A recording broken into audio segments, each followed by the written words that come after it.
Hello boys and girls, and welcome back to the reading tab. Today we're going to be reading Can I Bring Wooly to the Library, Miss Reader? By Lois G. Grambling. This book is so funny. It helps us to use our imagination, and I really love this book.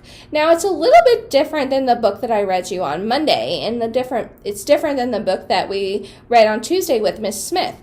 This book is not realistic.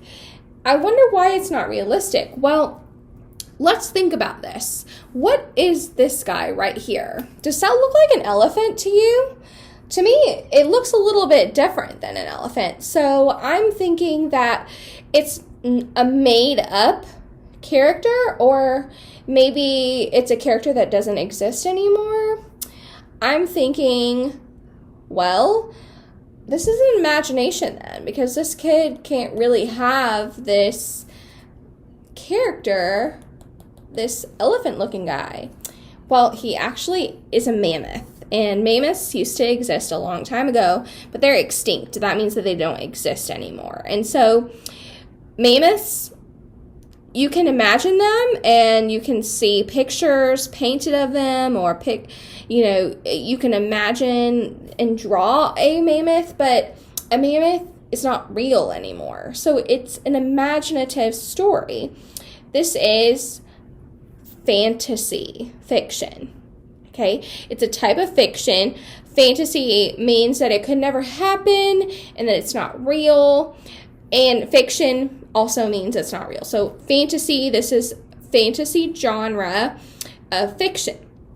Okay, so we're going to go ahead and get started, and I want you to use your imagination and think about your experience, and have you ever had an imaginary friend?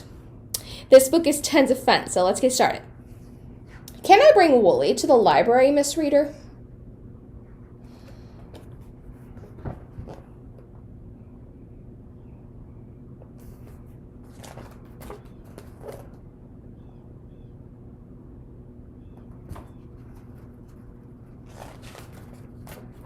Can I bring Wooly to the library, Miss Reader? Can I, please? Wooly is at the door. Look closely and you can see him.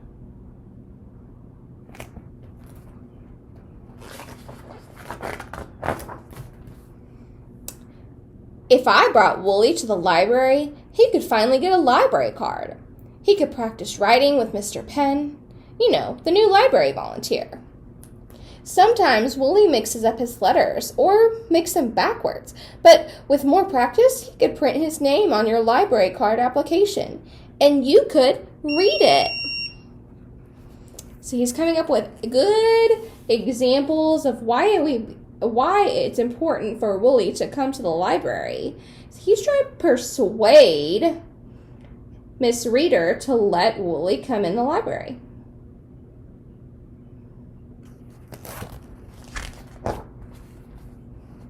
With his library card, Wooly charge into the kids section and pick out a mammoth-sized stack of books to read. And he'd be so happy. He'd let loose a long, loud bellow. Maybe that would be a good time for Wooly and me to go over the library rules. Can I bring Wooly to the library, Miss Reader? Can I, please? This little boy really wants to bring Wooly, his imaginary friend, to the library. I wonder what Miss Reader is going to say. That's another good example to show how he's going to give reasons of why Wooly should come to the library. He wants to get a lot of stacks of books, and it would make Wooly happy, he said. And if you look over here, here's the sign for the library. It says, "No bellowing in the library. Thank you, library staff." Here we go. Whoa, look at that picture. How do you think the people in the background feel? If I brought Wooly to the library and that thumping noise he makes when he walks, because he weighs a ton, was too loud, I think What do you think the little boy is going to do for Wooly to make his thumping quiet?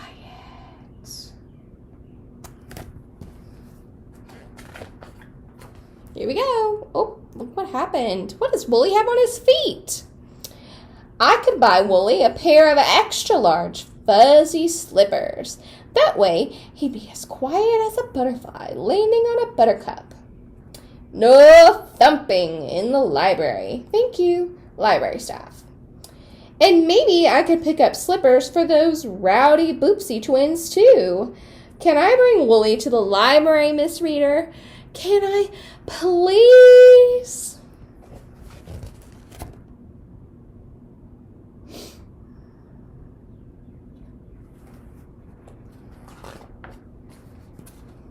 If I brought Wooly to the library and the return books were piling up onto the to-be-shelved cart, Wooly could shelve them for you. He knows his numbers and his ABCs, and he can reach the tall shelves with no problem. So here he is trying to help, and the boy is just persuading. He's trying to show that Wooly could be a helper in the library so that Wooly can come in. So let's see what happens. Can you imagine if he got stuck between the shelves? We could get him unstuck, but what a mess. So look at that. Our friend Wooly is stuck between the shelves. Remember, this is just his imagination, so he's showing what they're doing.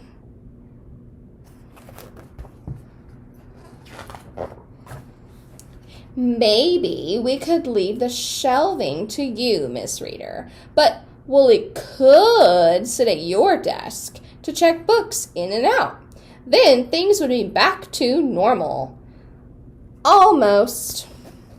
Here's Wooly sitting at Miss Reader's desk. Can I bring Wooly to the library, Miss Reader? Please, can I?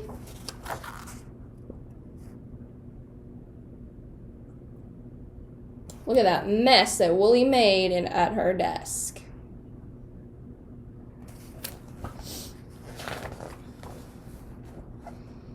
If I brought Wooly to the library and Cuddly Teddy wasn't in the reading corner, because several of his seams had split open, probably from the hugs he gets, and he was in the toy shop being repaired, Wooly could take his place. Wooly is very cuddly.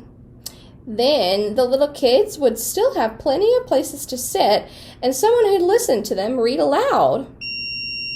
Wooly loves listening to little kids read. Miss Page in Literacy Services says being read to will help Wooly with his reading too. Can I bring Wooly to the library, Miss Reader? Can I, please?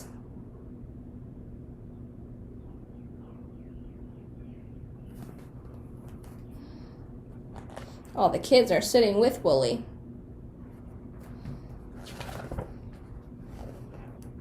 If I brought Wooly to the library on Halloween for your animal storybook character costume party, we would be a hit. I'd go as the big bad wolf, and Wooly'd go as Little Red Woolly Hood.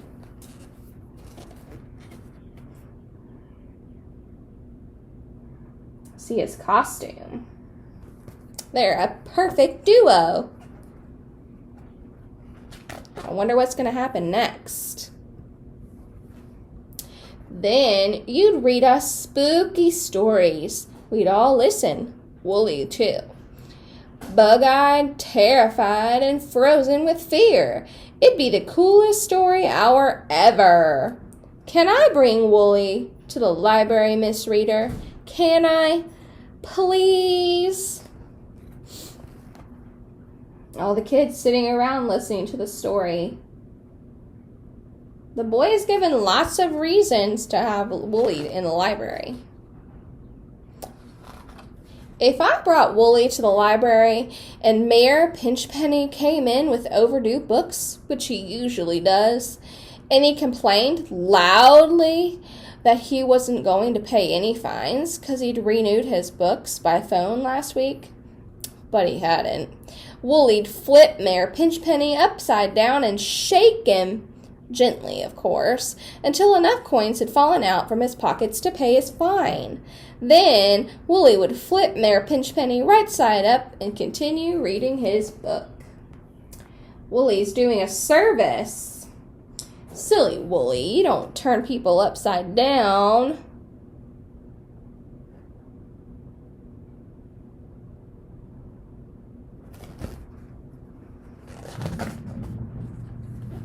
If I brought Wooly to the library and it was your turn to drive the bookmobile to Littletown, you were worried about driving in the snow, Wooly could get you there safe and sound. Wooly grew up at the North Pole and doesn't worry about the snow. But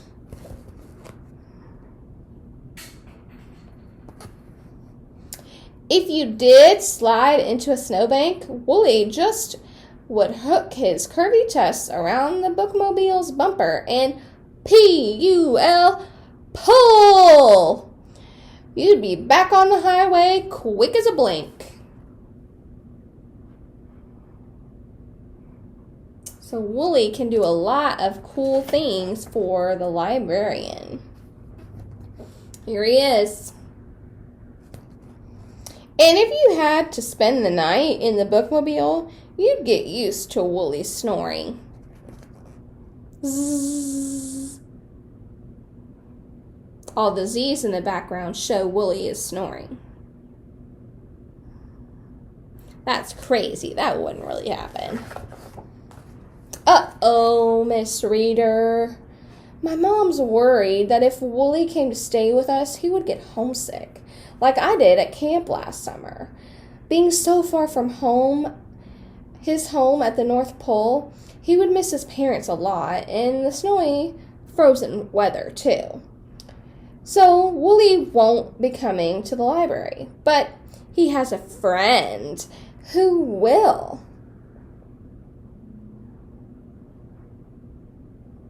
Wooly's friend loves to curl up with a good book. So, Wooly can't stay. He's got to go home to the North Pole, the boy says. So I wonder who Wooly's friend is that might want to visit the library with the boy. Let's see. Can I bring Saber to the library, Miss Reader? Can I? Please? And a saber-toothed tiger was real, but it's not real anymore, so another imaginary friend. This book helps you use your imagination. I hope you enjoyed Can I Bring Wooly to the Library, Miss Reader? Now, you're going to do your task. Your task is right below. Make sure you click the mammoth and get started. Have fun!